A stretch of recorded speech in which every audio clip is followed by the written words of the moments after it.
Hello guys, magandang araw sa inyong lahat.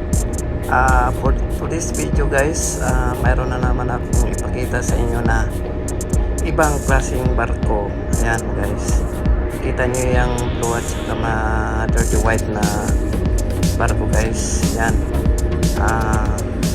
barko yan ng MAERSK line.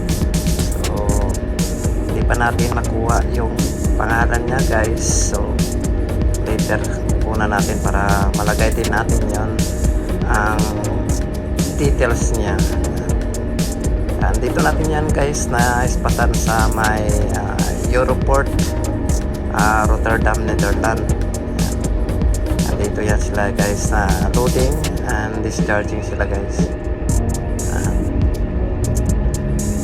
Hindi siya gaano malaki pero yan, siguro ang haba nito guys nasa mga 200 plus. So later guys malaman natin yan pag makuha na natin yung pangalan niya para malagay natin yung details.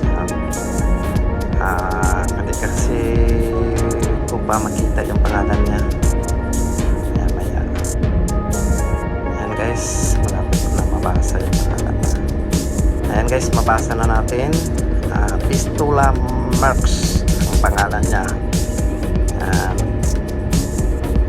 Okay guys, keep on watching. Tingnan lang nyo dyan sa screen guys ang details niya guys para malaman nyo kung anong klase siyang barko. Okay, maraming salamat.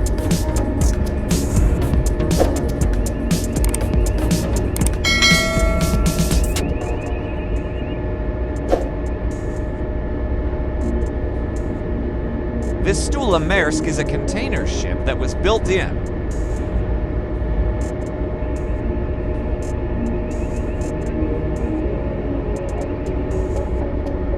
2018 and is sailing under the flag of Denmark. Her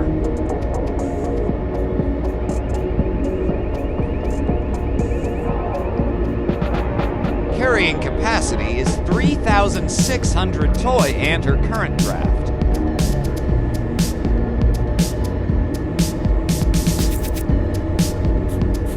is reported to be 9.3 meters. Her length overall LOA is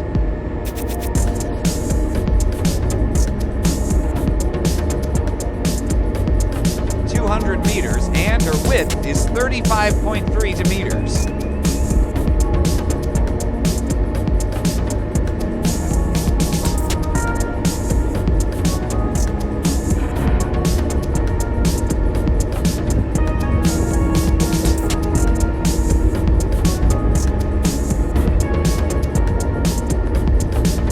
Thank you for watching.